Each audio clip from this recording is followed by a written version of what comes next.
Man, superhero battles are not very kind to the surrounding area, are they? Seriously, look at the climactic battle sequences of movies like the Avengers franchise or Man of Steel. Buildings, restaurants, cars, etc. all get just torn to shreds and reduced to rubble. Insurance rates must be higher than Tommy Chong at the summit of Mount Everest. Added to that, there's bound to be a salvaging feeding frenzy over any non-terrestrial technology that gets either destroyed or left behind. Everyone's got to earn a buck somehow. To that end, you may recall that in the movie Spider-Man Homecoming, the path to Adrian Toomes becoming the Vulture is kick-started when his salvaging operation is usurped by a new Stark Industries subsidiary called Damage Control. You may be surprised to know that Damage Control is actually a thing in the Marvel Comics universe. In the comics, Damage Control acts as an insurance agency / construction company who goes into metropolitan areas to clean up the collateral damage and debris from various superhero shenanigans. Probably taking a little bit of inspiration from DC's recent humorous relaunch of the Justice League, writer Dwayne McDuffie and artist Arnie Colon pitched the idea of Damage Control being a sitcom set in the Marvel Universe. After a few backup appearances in 1988, Damage Control would eventually get 2 separate 4-issue miniseries in 1989.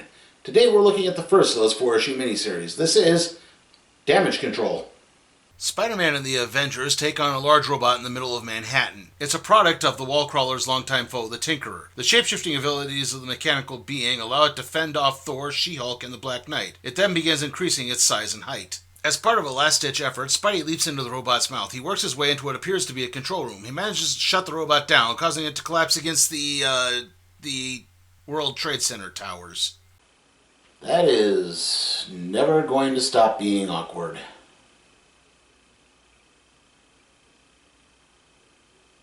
Anyway, the Tinkerer is the alias of Phineas Mason, a small electronics shop owner who uses his business as a front for his criminal enterprises. He usually fights with Spider-Man, which is why the Wallcrawler is very familiar with this robot. A side effect of the battle is the slowing down of downtown traffic, as if that wasn't slow enough already. This is delaying John Porter from starting his new job. Being forced to walk to his new place of employment, New York's historic Flatiron Building, John makes his way inside and is greeted by Anne, the receptionist, as well as supervillain Thunderball. The latter is in need of damage control, leading John to wonder if it's some type of form of community service, but in reality, the group salvaged his wrecking ball weapon and was holding it in the lost and found. It's then that John meets up with his new boss and damage control founder, Anne-Marie Hoag.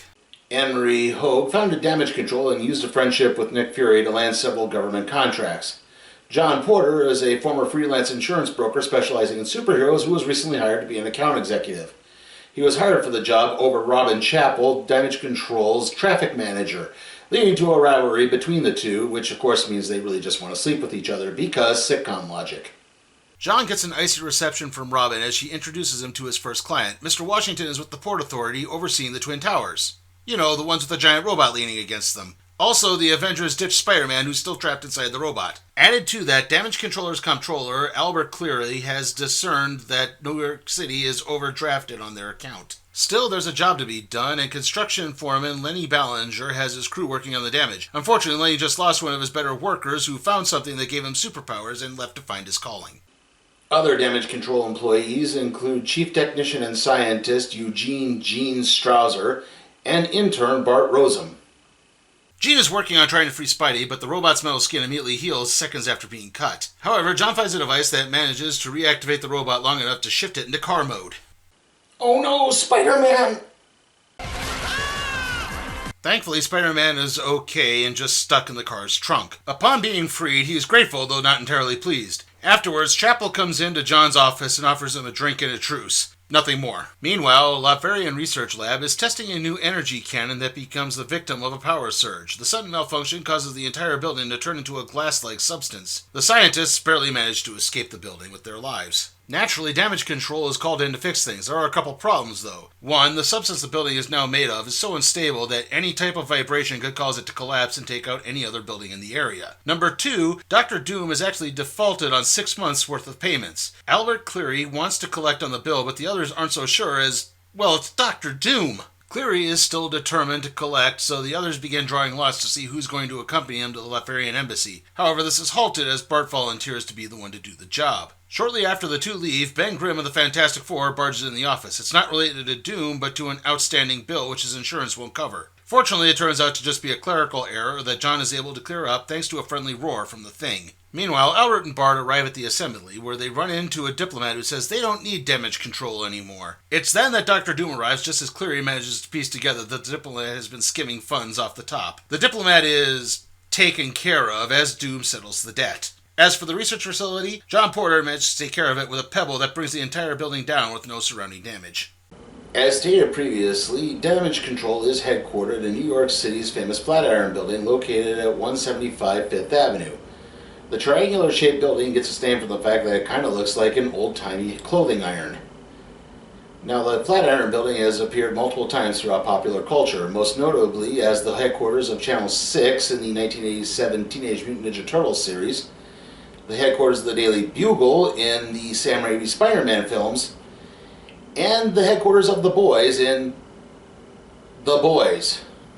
Damage Control's head of marketing, Henry Atkerson, has initiated a new strategy that will hopefully result in more recognition. First being a series of commercials starring a trio of mascots named Fix-It Man, Fix-It Girl, and Fluppy the Fix-It Puppy. Also, the team must now don superhero uniforms, which upsets Robin Chapel to no end, especially when she sees Anne wearing the female's outfit. Thankfully, it turns out Anne was just wearing her aerobics leotard. The real outfit isn't as revealing, though it's still fairly embarrassing. Henry then unveils his master PR move, an alliance with Stark Industries and a remodeling of the Damage Control warehouse in New Jersey. Damage Control's warehouse is located in New Jersey and contains a lot of the various super tech that the group hopes to find some type of practical use for. Now, Henry's big remodeling plan includes Iron Man destroying the complex so then Damage Control can come in and hopefully rebuild it in an efficient manner. He's also attaching a long subterranean tube so that way they don't constantly get caught up in traffic.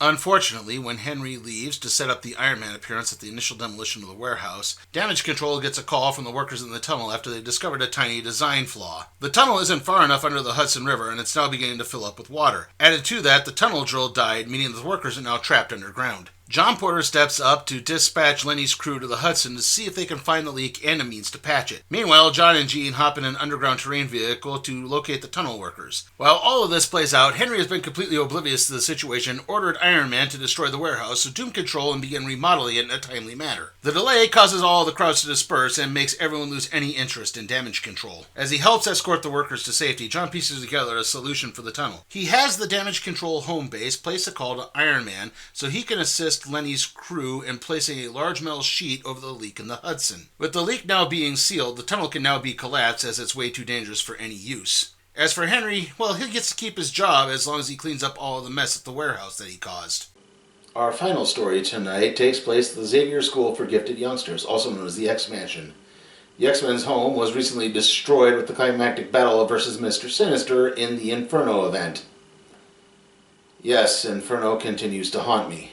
Local authorities have called in Damage Control to aid in the investigation of a string of thefts involving building materials. John Porter pieces together a pattern in the theft location and leads a team over to Westchester on the remains of the X-Mansion. The funny thing is, John appears to be the only member of Damage Control who realizes they've all been here before. It turns out that Charles Xavier hired Damage Control to help upgrade the X-Men's renowned Danger Room with technology from the Shi'ar Empire and Chuck's girlfriend, the Empress Lalandra. The Shi'ar tech included a self-repair adaptability feature. However, for some reason, Kitty Pryde and Doug Ramsey have added audio of old vaudeville comedians to the room's subroutines. Jean tried to improve on the subroutines, but in the process managed to shut down the room's ability to shut down. Next thing anyone knows, they're being accosted by Groucho Marx. What follows are a bunch of references to the game show You Bet Your Life, which was hosted by Groucho Marx. The show relied heavily on Marx's improvisational skills as he would try to get one of two contestants to say the secret word and win $100.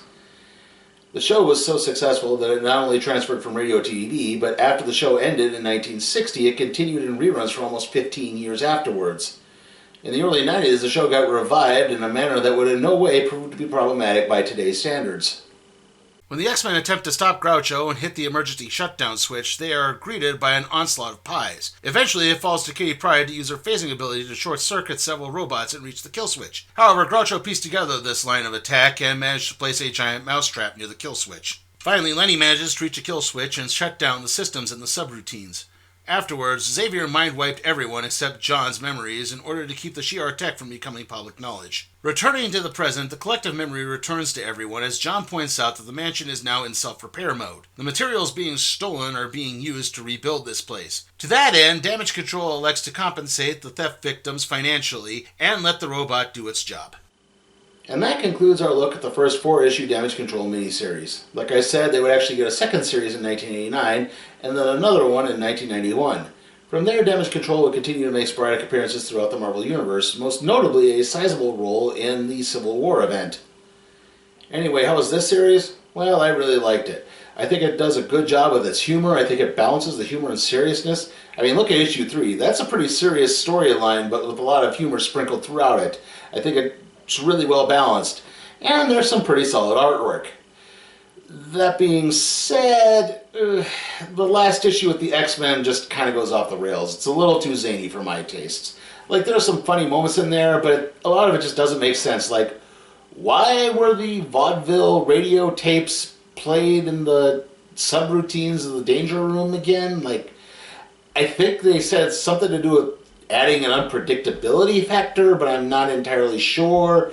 And the mind wipe, and just, it was way too much going on, and the story really didn't feel very cohesive at all. It just didn't really work for me. Still, that's a pretty minor nitpick. This is a really enjoyable series, and it's pretty cheap if you can find it. So I'm going to give the first Damage Control miniseries an A. And with that, let's see what we'll be doing next time on the Random Trade Review.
Remember, you can help support my channel at patreon.com/sleepytimeforcatproductions. There, you can request a trade to be put in the randomizer, aka the cardboard box.